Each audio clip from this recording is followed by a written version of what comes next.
Yes, Kenya. Tamu sana, tamu sana, tamu sana, yes. In this video, I want us to have a look at a short clip on how Kenyans are desperately looking for jobs. The clip is going to form the basis of our analysis. Have a look at this.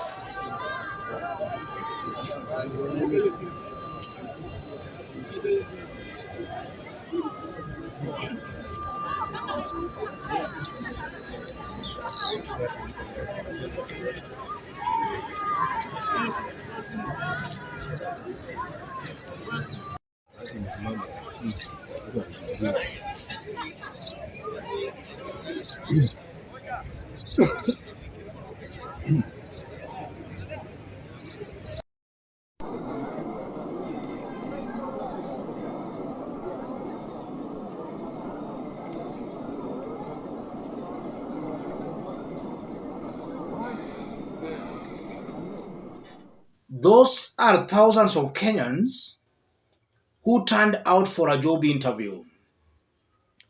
The slots to be filled are only 150, but you are seeing thousands have turned out for that. So at the end of the day, thousands will go back home jobless and hungry. What does that mean, ladies and gentlemen? When William Ruto was campaigning for the presidency, he made it very clear to Kenyans that he was going to form a government of mama mboga, boda boda, mtu wa kiosk, mtu wa chini maskini. But 8 months down the line, upon him assuming power, it's coming out very clearly that the unemployment rate in Kenya is actually going up. I'm saying that because in Uhuru Kenyatta's government, there was Kazi Mtani, an initiative that was giving jobs to very many hustlers across the country. Upon William Ruto taking over, the first thing he did was to do away with Kazi Mtani, rendering thousands of Kenyans jobless.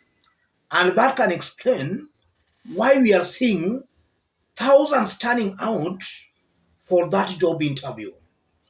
And it might not only be that, any job advert, Kenyans will always turn out in the thousands. A confirmation that Ruto's government is not addressing the unemployment issue, but instead, Ruto's government is making it worse, rendering thousands jobless. And then secondly, if you look on how William Ruto is running the government, it's coming out very clearly that this is a government favoring the rich at the expense of the poor hustlers. I'm saying that because look at the positions Ruto is creating. Ruto is going to some extreme length in creating unnecessary positions just to accommodate his close political friends and allies. A good example are the 50 CASs, positions that this country does not need. But because William Ruto wants to please those who supported him and campaigned for him, the big boys, he is now forced to create those positions. Look at what hustlers are going through. Hustlers, the economic activities that hustlers were engaged in, he is doing away with those. And that also puts William Ruto's integrity on the spot. A president who actually gets power through deceit and propaganda, I consider that kind of a leader not fit holding a public office. It's true some Kenyans voted for William Ruto because they had very high hopes of his presidency, that upon him forming the government, he was going to give them jobs to form a government with them. Very many voted for him because of that. Now, after being sworn in 8 months into office, it's coming out that those were just lies. Another confirmation that Ruto fails leadership and integrity. He fails that test. And because of that, he is not fit holding a public office. Ruto ought to have been impeached as early as yesterday. But because the elected leaders are not in politics to serve their people, they are just pressing and oiling William Ruto as he displays open impunity. I strongly believe that Ruto ought to have been impeached. The elected leaders ought to have done that.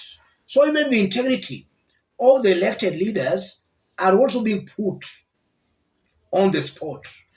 They are also as compromised, as corrupt as maybe Ruto and his team who lied to the people.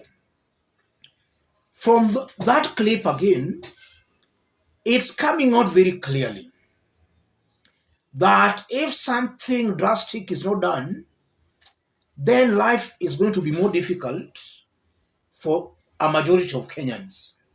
The budget was just read yesterday, and from the budget, it's clear there is nothing good from that budget that favors the so-called hustlers.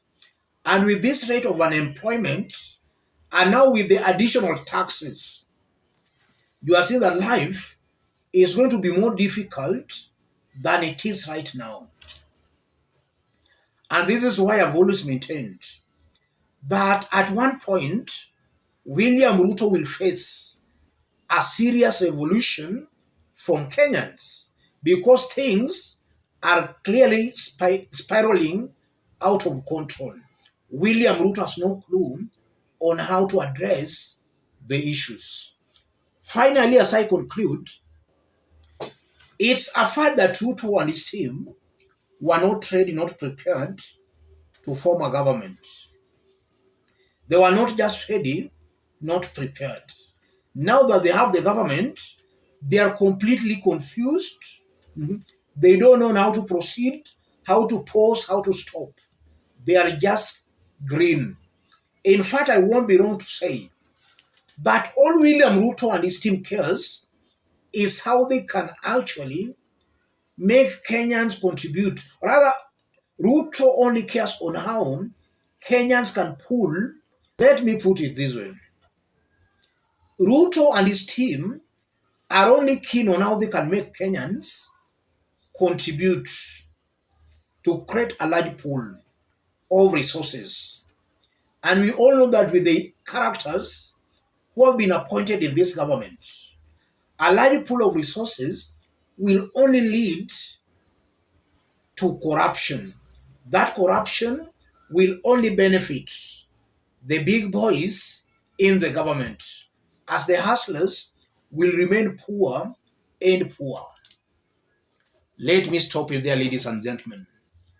Those still sending their contributions, feel free to channel your contributions to the number below.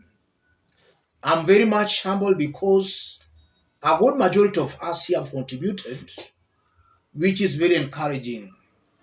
When one of us here reaches out to us for help, through our small ways, we come together to help. And that's what we are doing in the case of Nudin from Kajiado. Channel your contributions to the number below. Let's meet in our next analysis. Thank you. God bless you.